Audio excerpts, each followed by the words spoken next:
নমস্কাৰ আপুনি চাই আছে সিটি 18 মই জয়ন্ত মাধৱ গোস্বামী অতি গুৰুত্বপূৰ্ণ খবৰ ব্ৰিটেনৰ পাছত ভাৰতত অতি শীঘ্ৰে অনুমোদন হ'ব পাৰে কোভিশিল্ড ভ্যাকচিন ব্ৰিটেনৰ এষ্ট্ৰাজেনেকাৰ সৈতে লগ লাগি সেৰাম ইনষ্টিটিউট অফ ইণ্ডিয়াই প্ৰস্তুত কৰিছে কোভিশিল্ড ভ্যাকচিন ব্ৰিটেনত আজি এষ্ট্ৰাজেনেকা ভ্যাকচিনক অনুমোদন জনোৱাৰ পিছতে শীঘ্ৰেই ভাৰততো কোভিশিল্ড ভ্যাকচিনক অনুমোদন দিয়াৰ সম্ভাৱনা আনপিনে ভাৰত বায়োটেকে প্ৰস্তুত কৰা কোভিক্সিনক অনুমোদন দিবলৈ এতিয়াও কিছু সময়ৰ প্ৰয়োজন হ'ব কাৰণ কোভিক্সিনৰ তৃতীয় পৰ্যায়ৰ ট্ৰায়েল এতিয়াও অব্যাহত আছে কেন্দ্ৰীয় ঔষধ মান নিয়ন্ত্ৰক সংগঠন চমুকৈ CDSCOয়ে কেন্দ্ৰৰ হিউজ সংকেতলৈ বাট চাই আছে ইতিমধ্যে সেৰাম ইনষ্টিটিউটে প্ৰায় 50 নিযুত কোভিশিল্ড ভ্যাকচিন উৎপাদন কৰিছে বুলি জানিব পৰা হৈছে চৰকাৰৰ অনুমোদন পালে ভাৰতত কৰোনাৰ বিৰুদ্ধে অনুমোদন পোৱা প্ৰথম ভ্যাকচিন হ'ব কোভিশিল্ড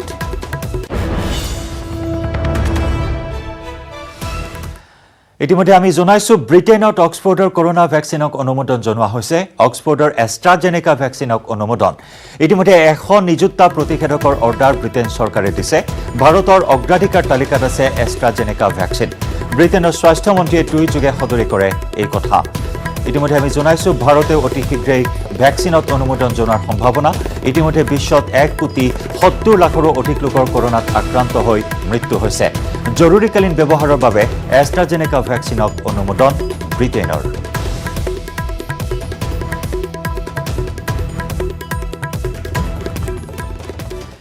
দিল্লীত অব্যাহত কেন্দ্ৰীয় চৰকাৰ আৰু বিদ্ৰোহী কৃষক সংগঠনৰ বৈঠক দিল্লীৰ বিজ্ঞান ভৱনত অনুষ্ঠিত হৈছে ষষ্ঠ লানি বৈঠক আজিৰ বৈঠকত সমাধান সূত্ৰ ওলোৱাৰ সম্ভাৱনা আছে কৃষকক কেন্দ্ৰই নতুন বছৰত ভাল খবৰ দিয়াৰ সম্ভাৱনা আছে উল্লেখযোগ্য যে পূৰ্বে কেইবাবাৰো বিফল হৈছিল কেইবালানিও আলোচনা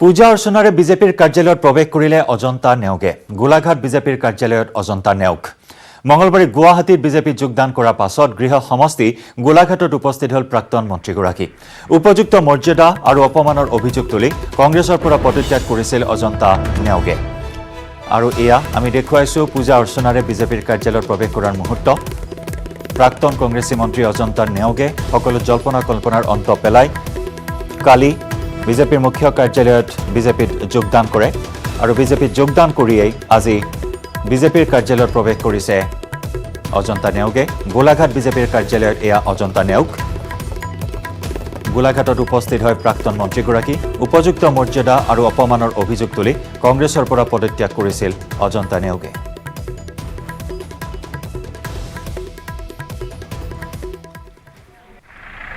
দলটোৰ সাংগঠনিক যিটো ভেটি আমি শক্তিশালী কৰিবৰ কাৰণে সকলোৱে সিদ্ধান্ত গ্ৰহণ কৰিছোঁ আৰু আশা কৰিছোঁ যে আগন্তুক যি প্ৰত্যাহ্বান 2021 মিছন 100+ সেইখিনিক আমি গোলাঘাট জিলাখনত যাতে 5টা মানে আমি সমষ্টিয়ে এই মিত্ৰজোঁট চৰকাৰখনত দখলত আমি আনিব পাৰোঁ তাৰ কাৰণে আমি খোজকাঢ়ি আৰম্ভ কৰিছোঁ আৰু সঁচাকৈ আজি ফুটফুল ডিছকাশ্যন হৈছে মই এটা খোলা মন লৈ আহিছোঁ উইদাউট এনি প্ৰি কণ্ডিশ্যন দলটো শক্তিশালী কৰিবৰ কাৰণে আহিছোঁ আৰু দলটোৱে মোক দায়িত্ব দিছে সাংগঠনিক দায়িত্ব দিছে তেওঁলোকে কালি মোক ষ্টেট এক্সিকিউটিভৰ মেম্বাৰ দিলে আৰু সেইকাৰণে আমি সকলোৱে মিলি পেলাই যিমান পাৰিছোঁ আমি সংগঠনটোক কেনেধৰণে শক্তিশালী কৰিছোঁ সেইটোৱে আমি আগবাঢ়ি যাম দলটো অতি দুৰ্ভাগ্যজনক কথা মোৰ স্বামীৰ এই নামটো আজি ৰাজনৈতিকভাৱে ব্যৱহাৰ কৰাটো উচিত নহয় গুৰুত্বপূৰ্ণ খবৰ অসম বিধানসভাত গৃহীত হ'ল 5খনকৈ বিধেয়ক সদনত the Assam ease of doing business bill 2020 গৃহীত হয় the Moran autonomous council bill 2020 অসম বিধানসভাত গৃহীত হয় the Matak autonomous council bill 2020 অসম লগতে গৃহীত হয় the Kamatapur autonomous council bill 2020 বিধানসভাত গৃহীত হয় দ্য বড়ো কাছাৰী ৱেলফেয়াৰ অটোনমাছ কাউন্সিল বিল আৰু অসম বিধানসভাত গৃহীত হয় আছাম ৰিফিলিং বিল আৰু এই সন্দৰ্ভত সংশোধনী প্ৰস্তাৱ বিৰোধীৰ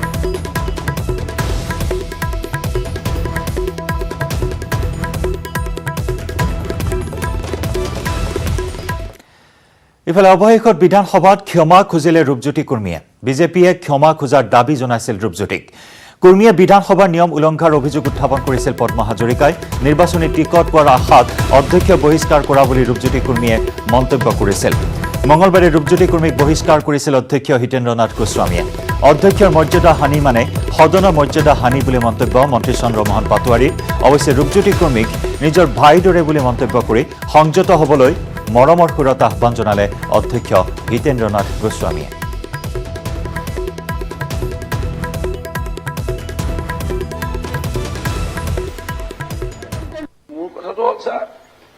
মই জনাত আমি বিৰোধী ভূমিকা লৈ আছো।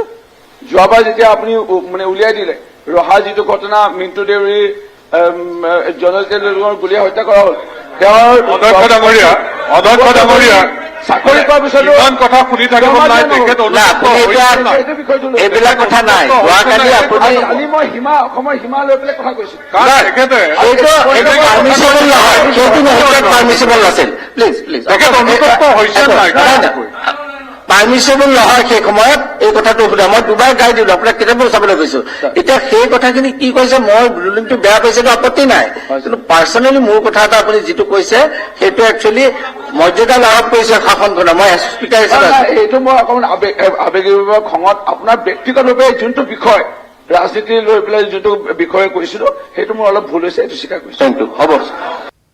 যোৱাকালি এটা কথা আমাৰ অধ্যক্ষ ডাঙৰীয়া সম্পৰ্কত তেখেতে কৈছে যে অধ্যক্ষ ডাঙৰীয়াৰ টিকেটৰ টানাটানি হৈছে, সেইকাৰণে বিজেপিক তেল মাৰিবৰ কাৰণে এই কথাটো মই অধ্যক্ষ আসনখন অপমান কৰা মই আশা কৰিম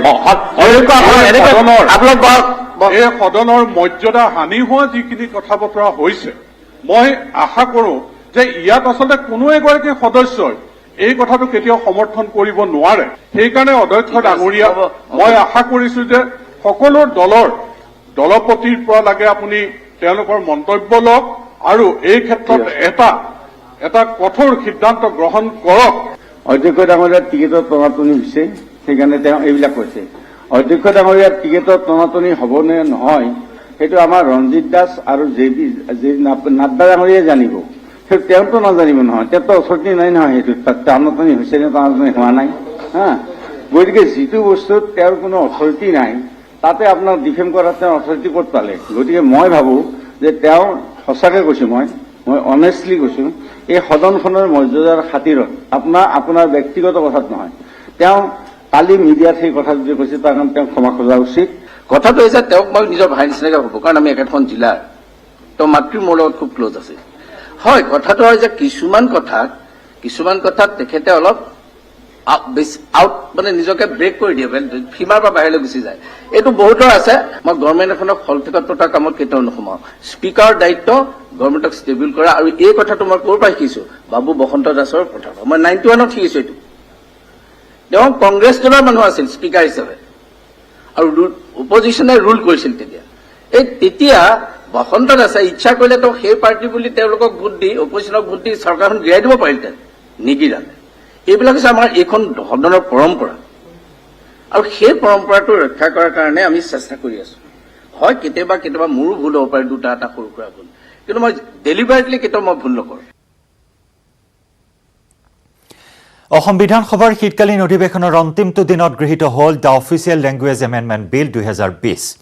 অৰ্থাৎ আজিৰে পৰা অসমত বড়ো ভাষা সহযোগী ভাষা হিচাপে স্বীকৃত হ'ল।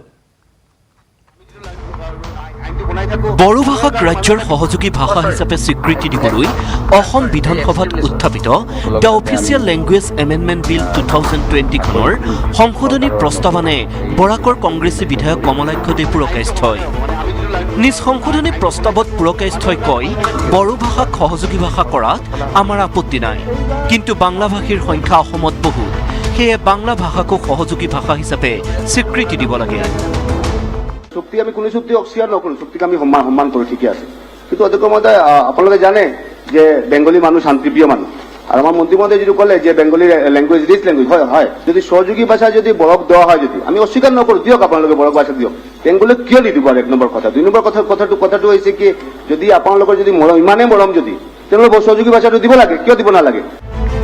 বৰাকৰ বিধায়ক কমলাক্ষৰ প্ৰস্তাৱ সন্দৰ্ভত সংসদীয় পৰিক্ৰমা মন্ত্ৰী চন্দ্ৰমোহন পাটোৱাৰীয়ে ক'লে, বিটিআৰ চুক্তিমতেহে বড়ো ভাষাক সহযোগী ভাষা কৰা হৈছে। বিটিআৰ চুক্তিৰ জৰিয়তে অসমত শান্তি আহিছে। এই বিধেয়কক লৈ বিতৰ্ক কৰিব নালাগে। সেই অঞ্চলটোত শান্তি বিৰাজমান হ'ল এই চুক্তিখনে, এইটো বহুত ডাঙৰ কাম হ'ল। গতিকে এই চুক্তিখনৰ দফাকেইটা আমি সন্মান কৰিবই লাগিব আৰু দফাকেইটা আমি মানিব লাগিব। গতিকে সেইকাৰণে মই ভাবোঁ যে এইটো বেছি বিতৰ্কলৈকে যাব নালাগে। কিন্তু নিজৰ দাবীত অটল থাকে সদনৰ মজিয়াত বিধায়ক কমলাক্ষ। সেয়ে বিত্ত তথা শিক্ষামন্ত্ৰী হিমন্ত বিশ্ব শৰ্মাৰ উত্তৰ, মই যদি আজি কওঁ যে বঙালীক এছ'চিয়েট লেংগুৱেজ কৰিব লাগে, যি ৰবীন্দ্ৰনাথ ঠাকুৰৰ ভাষাক আজি যদি সহযোগী কৰি দিয়াৰ কথা ওলায়, মই ভাবোঁ যে এইটোত কোনো আমাক ভাল নাপাব যে তোমালোকে এটা বিশ্ব বৰেণ্য লেংগুৱেজক আনি যাক আমি বঙালী মানুহসকলে ৱৰ্ল্ড লেংগুৱেজলৈকে লৈ যাব খুজিছো, তাক টানি আনি এছ'চিয়েট কৰি দিলা, সহযোগী কৰি দিলা। Whether that will be appreciated by Bengali people or not, that we have to decide. We have to debate. But independently, তাৰ কাৰণে আপোনালোকে প্ৰস্তাৱ আনক, মেমৰেণ্ডাম আনক, গভৰ্ণমেণ্টে আলোচনা কৰিব। লগতে শিক্ষামন্ত্ৰী হিমন্ত বিশ্ব শৰ্মাই পুনৰ ক'লে বাঙালী সমাজে কেতিয়াও বড়ো ভাষাক সহযোগী ভাষা কৰাত জেদ ধৰিব নালাগে। অখণ্ড অসমৰ প্ৰতি বড়ো সমাজে সমৰ্থন কৰিছে। বড়ো সমাজখনৰ কাৰণে কিবা এটা আমি আনিছো, সেই দিনাখন জেদ কৰিব নালাগে। সংখ্যাত এইটো ট্ৰাইবেল ক'তো নচলে, সেইটোতো পৃথিৱীত সকলোৱে জানে। যদি সংখ্যাৰ কথা হয় ট্ৰাইবেল ক'ত চলিব? সেইকাৰণে আজি বিদ্ৰোহ হৈছে। এতিয়া যদি কয় বঙালী মানুহ শান্তিপ্ৰিয় কাৰণে আমি আন্দোলন নকৰো, সেইটো নহয়। বঙালী মানুহ হৈছে চিন্তাশীল। মই ভাবো এই বিতৰ্কটো আজি কৰা উচিত নহয়। এই বিষয়ত আলোচনা হৈ থাকোঁতে অসম গণ পৰিষদৰ জ্যেষ্ঠ বিধায়ক বৃন্দাবন গোস্বামীয়ে কয়, আজি মই ধন্যবাদ জনাইছো চৰকাৰক যে এটা এছ'চিয়েট লেংগুৱেজ আমি যিটো কৈছো গোটেই অসমত হওক, আজি সেই পৰ্যায়লৈ আমি গলো আৰু সেইকাৰণে আমি সকলোৱে সমৰ্থন কৰা উচিত। মন্ত্ৰী হিমন্ত বিশ্ব শৰ্মাৰ আহ্বান ক্ৰমে কমলাক্ষৰ সংশোধনী প্ৰস্তাৱ প্ৰত্যাহাৰ কৰে বিৰোধী দলপতি দেৱব্ৰত শইকীয়াই। ইয়াৰ লগে লগে শাসক বিৰোধীৰ প্ৰস্তাৱ ক্ৰমে সদনত গৃহীত হয় বড়ো ভাষা অসমৰ সহযোগী ভাষা হিচাপে। উল্লেখযোগ্য যে BTR চুক্তিক মৰ্যাদা দি বড়ো ভাষাক সহযোগী ভাষা হিচাপে স্বীকৃতি দিয়ে অসম বিধানসভাই।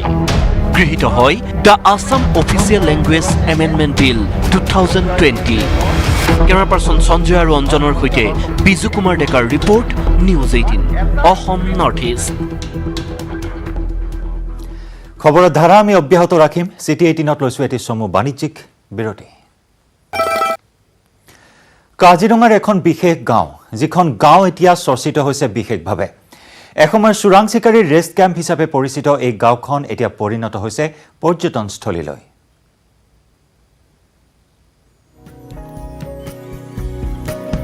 কাজিৰঙাৰ এখন বিশেষ গাঁও, হয়, কাজিৰঙাৰ এখন বিশেষ গাঁও এতিয়া বিশেষভাৱে চৰ্চিত হৈছে।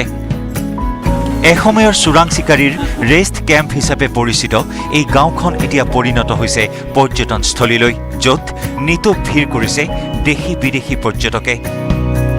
কাজিৰঙাৰ দাঁতি কাষৰীয়া এই গাঁওখনৰ নাম নতুন ডাংগা। কলিয়াবৰ মহকুমাৰ অন্তৰ্গত আৰু কাজিৰঙা ৰাষ্ট্ৰীয় উদ্যানৰ বুঢ়াপাহাৰ বনাঞ্চলৰ সমীপৰ এই গাঁওখন এতিয়া হৈ পৰিছে বহুতৰ বাবে আকৰ্ষণৰ কেন্দ্ৰবিন্দু। এক প্ৰকাৰ নজিৰ সৃষ্টি কৰিছে কাজিৰঙাৰ এই নতুন ডাংগাই। কাৰ্বি জনগোষ্ঠীৰ বসতি আৰম্ভ হ'ল গুৱাহাটী গ্ৰন্থমেলা। চানমাৰী অভিযান্ত্ৰিক প্ৰতিষ্ঠানৰ খেলপথাৰত অনুষ্ঠিত হৈছে 33 সংখ্যক গুৱাহাটী গ্ৰন্থমেলা। গুৱাহাটী গ্ৰন্থমেলা উদ্বোধনী অনুষ্ঠানত মুখ্যমন্ত্ৰীৰ প্ৰেছ উপদেষ্টা ঋষিকেশ গোস্বামী, ত্ৰিপুৰাৰ প্ৰাক্তন ৰাজ্যপাল তথাগত ৰয়, বিশিষ্ট সাহিত্যিক ইয়াছে দৰ্জে থংচিয়ে অংশ লয়। অসম প্ৰকাশন পৰিষদৰ উদ্যোগত অনুষ্ঠিত গ্ৰন্থমেলা অহা 10 জানুৱাৰীলৈ অনুষ্ঠিত হ'ব। আৰু এই মুহূৰ্তত আমাৰ জ্যেষ্ঠ সাংবাদিক বিপুল বৰ্মন উপস্থিত আছে। বিপুল, গ্ৰন্থৰ সুবাস ল'বলৈ কিমান লোকৰ সমাগম, এই মুহূৰ্তত গ্ৰন্থমেলাৰ পৰিৱেশ কেনেকুৱা?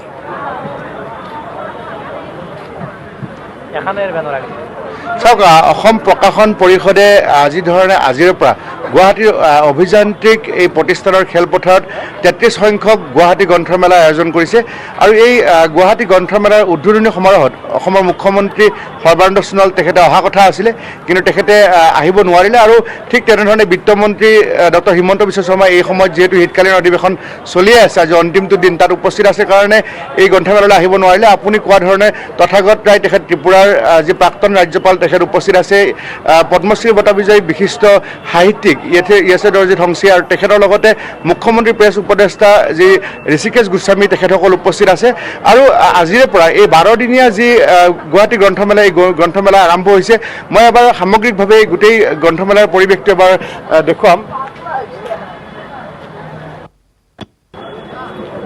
এনেধৰণে এইবাৰ এই দেখিছে ইয়াত কিতাপ পঢ়োৱা হওক শীৰ্ষক এই ষ্টল আৰম্ভ কৰিছে ইয়াতে আৰু ইয়াতে আমি আয়োজক অসম প্ৰকাশন পৰিষদৰ পৰা যিটো খবৰ পাইছিলোঁ যে মুঠ 120খন ষ্টল ইয়াতে ৰাখিছে আৰু বিভিন্ন ধৰণৰ সকলো যিখিনি সচৰাচৰ যিবোৰ গ্ৰন্থমেলাত যিখিনি ষ্টল থাকে সেই আটাইবোৰ ষ্টল ইয়াত আছে আৰু আজি প্ৰথম দিনটোতে এই ধৰণে যথেষ্ট লোকৰ আমি সমাগম দেখিছোঁ ইয়াত শিশু সাহিত্য বা অন্যান্য সাহিত্য সকলো কিতাপবোৰ নিজৰ যিবোৰ পচন্দৰ কিতাপ আছে সেই কিতাপবোৰ চোৱাৰ বাবে এই ধৰণে গ্ৰন্থমেলাত গ্ৰন্থপ্ৰেমীয়ে ভিৰ কৰিছে বহুখিনি সাহিত্যিক আৰু সাংবাদিককো আমি এই গ্ৰন্থমেলাত লগ পাইছিলোঁ জয়ন্ত আৰু এই গ্ৰন্থমেলাৰ আচলতে এতিয়া উদ্বোধনী অনুষ্ঠানো চলি আছে সমান্তৰালভাৱে আৰু লগতে ইয়াত যথেষ্ট লোকে আজি প্ৰথম দিনাখনেই এই যি 33তম গুৱাহাটী বুক ফেয়াৰ এই বুক ফেয়াৰত এই ধৰণে ভিৰ কৰিছে আমি পোনপটীয়া সম্প্ৰচাৰত এই দৃশ্য আমি দেখুৱাই আছোঁ আৰু আমি কৈছোঁ যে ইয়াতে আচলতে আজি যি ধৰণে তেখেতসকলে কৈছিলে যে মুখ্যমন্ত্ৰী ডাঙৰ উপস্থিত থাকিব তেখেতে প্ৰধানমন্ত্ৰীৰ সৈতে এটা টেলিফোনিক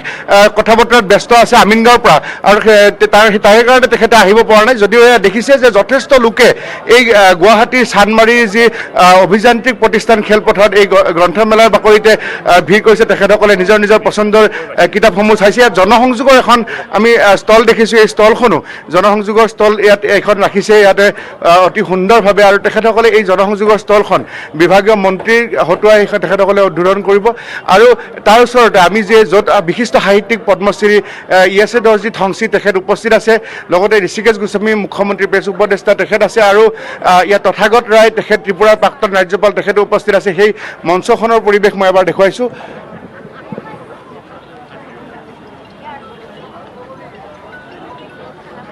দেখিছে এয়া 33তম গুৱাহাটী গ্ৰন্থমেলাত এই যি মূল তেখেতসকলৰ আয়োজন কৰিছিলে অসম প্ৰকাশন পৰিষদে তাত এই পৰিৱেশ মুখ্যমন্ত্ৰী চকীখন খালী আছে মুখ্যমন্ত্ৰী আহি পোৱা নাই আৰু তেখেতে টেলিফোন কৰি ঋষিকেশ গোস্বামী হতুৱাই আয়োজকসকলক জনাইছে যে আপোনালোকে কাৰ্যসূচী আৰম্ভ কৰক মোৰ যাওঁতে অলপ পলম হ'ব ঠিক তেনেধৰণেই হিমন্ত বিশ্ব শৰ্মা ব্যস্ত আছে কিন্তু এই গুৱাহাটী গ্ৰন্থমেলা এতিয়া আৰম্ভ হৈছে প্ৰথম দিনটোতে যথেষ্ট লোকে ভিৰ কৰিছে বুলি মই কৈছোঁৱেই আমি কিছু লোকৰ তেখেতসকলৰ আমি মন্তব্য জানিব বিচাৰিম দাদা আপোনালোকে আজি গ্ৰন্থমেলালৈ আহিছে কিতাপ চালে নেকি অলপ চালোঁ কওকচোন অকণমান কি ক'ম ভালদৰে আৰম্ভ হোৱাই নাই হয় তথাপি যি এনেই চাইছোঁ নতুন নতুন কিতাপ বহুখিনি দেখা পাইছোঁ আৰু এতিয়ালৈকে তেওঁলোকে বিক্ৰী আৰম্ভ কৰা নাই উদ্বোধনী হোৱাৰ পিছতহে কৰিব গতিকে আমি অলপ ৰ'ব লগা হৈছে চাওঁ বহুখিনি বিপুল দেশ বিদেশৰ কিমান বিপণী অংশগ্ৰহণ কৰিছে এইবাৰ গ্ৰন্থমেলাত 33 সংখ্যক গ্ৰন্থমেলাত দেশ বিদেশৰ কিমান বিপণীৰ অংশগ্ৰহণ আপোনাক ধন্যবাদ জনাইছোঁ জয়ন্ত মুঠতে এই গ্ৰন্থমেলাত এইবাৰ আমি যে আয়োজকসকলে আচলতে তেখেতসকলৰ পৰা আমি বাইট পালোহেঁতেন প্ৰতিক্ৰিয়া পালোহেঁতেন কিন্তু তেখেতসকলে যিহেতু এই উদ্বোধনী অনুষ্ঠানতে ব্যস্ত আছে কিন্তু তেখেতসকলে আমাক জনাইছে যে এতিয়ালৈকে এই গুৱাহাটী গ্ৰন্থমেলাত 120খন বিপণী আছে গ্ৰন্থমেলাত আৰু তাত বিভিন্ন ভাৰতবৰ্ষৰ বিভিন্ন প্ৰান্তৰ পৰা এই যিসমূহ বিপণী তেওঁলোক ইয়াত আহিছে আৰু নিজৰ নিজৰ ষ্টলসমূহ লগাইছে কিন্তু কিতাপ এতিয়ালৈকে বিক্ৰী কৰা নাই বুলি জনাইছে ইয়াত আচলতে যিসকল গ্ৰন্থপ্ৰেমী ৰাইজ আহিছে জয়ন্ত আৰু এই মুহূৰ্তত আমি এই গ্ৰন্থমেলাৰ পৰা এই পৰিৱেশখিনি জনাইছোঁ আৰু এবাৰ মই পুনৰ সেই কথাখিনি ক'ব বিচাৰিছোঁ যে হয় বিপুল যে ইয়াত এই আজিৰে পৰা আজি যিহেতু 30 ডিচেম্বৰ জয়ন্ত আৰু হয় বিপুল এই মুহূৰ্তত আমি বিদায় জনাইছোঁ আপোনাক আমি পৰৱৰ্তী সময়ত পুনৰ সংযুক্ত হ'ম বৰ্তমান উদ্বোধনী অনুষ্ঠান অব্যাহত আছে মুখ্যমন্ত্ৰী সৰ্বানন্দ সোণোৱাল এই মুহূৰ্তত উপস্থিত হোৱা নাই কিছু পলমকৈ উপস্থিত হ'ব বুলি জানিব পৰা হৈছে আৰু এই মুহূৰ্তত আমি জনাইছোঁ যে 33 সংখ্যক গ্ৰন্থমেলা আজিৰে পৰা আৰম্ভ হৈছে আৰু 10 জানুৱাৰীলৈ চলিব গ্ৰন্থমেলা পৰৱৰ্তী খবৰ মাদ্ৰাছা বন্ধৰ সপক্ষে সদনত যুক্তি শিক্ষামন্ত্ৰী ডক্টৰ হিমন্ত বিশ্ব শৰ্মাৰ আসাম ৰিপিলিং বিলৰ সংশোধনী বিচাৰিছিল বিৰোধীয়ে আৰু সদনত মাদ্ৰাছা বন্ধৰ সপক্ষে যুক্তি আগবঢ়ায় শিক্ষামন্ত্ৰী doctor Himanta Biswa Sarma reality of your society আপোনালোকৰ সমাজখনক আপোনালোকে চোৱাৰ সময় আহিছে আৰু মই আজি এইখিনি কথা ক'ব পাৰিছোঁ কাৰণ আপোনালোকে এই কথাখিনি ক'ব নোৱাৰে আপোনালোকৰ ভোট নোহোৱা মই এইখিনি কথা ক'ব পাৰোঁ কাৰণ মোক ভোট নালাগে কাৰণে এই কথাখিনি মই ক'ব পাৰোঁ কাৰণ আমি সেই ধৰণৰ জাগাত গৈ ভোট বিচাৰো নে প্ৰশ্ন নুঠে আৰু পোৱাৰো প্ৰশ্ন নুঠে আৰু এনাডাৰ 20 years আজি অধ্যক্ষ মহোদয় সভাপতি মহোদয় এই যে আজি আমি এই স্কুলবিলাক আমি বন্ধ কৰিব যোৱা নাই, আপোনালোকে দেখিব অহা 2 বছৰৰ ভিতৰত মোক আপোনালোকে ক'ব এই স্কুলবিলাকত এনৰোলমেণ্ট বাঢ়িব। আজিৰ দিনত ফ্ৰড ষ্টুডেণ্টবিলাকে তাতে কাম কৰি আছে, পঢ়ি আছে, যাক মেট্ৰিকৰ চাৰ্টিফিকেট লাগে। ফ্ৰড কিয় কৈছো? এগেইন ইয়াত কৈছে যে যিমান এনৰোলমেণ্ট দেখুৱাইছে তাতকৈ বহুত কম এনৰোলমেণ্ট আছে, খালি প্ৰাদেশিকৰণ হ'বৰ কাৰণে এনৰোলমেণ্টৰ কথা তেওঁলোকে দেখুৱাইছে। আজি আপোনালোকে দেখিব in next 5 years, next 2 years এই স্কুলবিলাকত আমি কি কৰিছো? কেৰিকুলাম চেঞ্জ হ'ব, থিওলজিকেল ছাবজেক্টখিনি নোহোৱা হ'ব, তাৰ জেগাত অংক, গণিত, বিজ্ঞান আহিব। আৰু আপোনালোকে দেখিব নাম্বাৰ অফ ষ্টুডেণ্টছ আজি মাদ্ৰাছা হৈ থকাতকৈ যিমান আছে, number of students will increase and that to from the Islam community, that to from the Muslim community. আপোনালোকে মই বিশ্বাস কৰোঁ যে এই সিদ্ধান্তত যদি জনপ্ৰিয়তাৰে আপোনালোকে জোখে 2 বছৰ পিছত আপোনালোকে দেখিব আজি সকলোৱে নিজৰ সমষ্টিৰ মাদ্ৰাছাবিলাকৰ এনৰোলমেণ্ট কৰি লওক। অহাকালি যেতিয়া এই মাদ্ৰাছাবিলাক 1/4/2021 পৰা জেনেৰেল ষ্টুডেণ্ট তাত এডমিশ্যন হ'ব উইথ বেটাৰ টিচাৰ্ছ, তেতিয়াহ'লে আপোনালোকে দেখিব তাত নাম্বাৰ অফ ষ্টুডেণ্ট বাঢ়িব। আৰু 10 বছৰ পিছত আপোনালোকে গৌৰৱ কৰিব যে সেই স্কুলৰ পৰা এলামনি কোন? অমুক ডক্টৰ।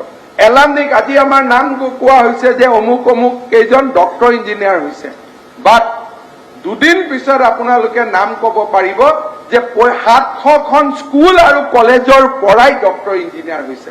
নাম গৱেষণা কৰি আনিব প্ৰয়োজন নাথাকিব, নাম নিজে নিজে ওলাব যে অমুক অমুক অমুক অমুক। গৱেষণা কৰি 3টা নাম আনিব নালাগে। পৃথিৱীত এক্সেপশ্যন থাকে, এক্সেপশ্যন কেতিয়াও ৰুলছ হ'ব নোৱাৰে।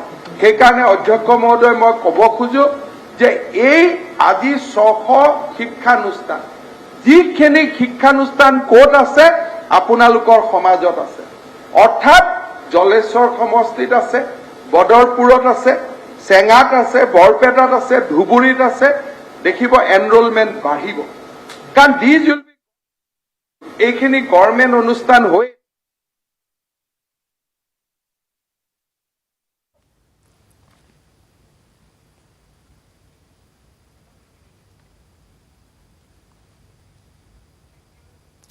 আমি City 18ত খবৰৰ ধাৰা অব্যাহত ৰাখিম। লৈছো আন এটি বাণিজ্যিক বিৰতি।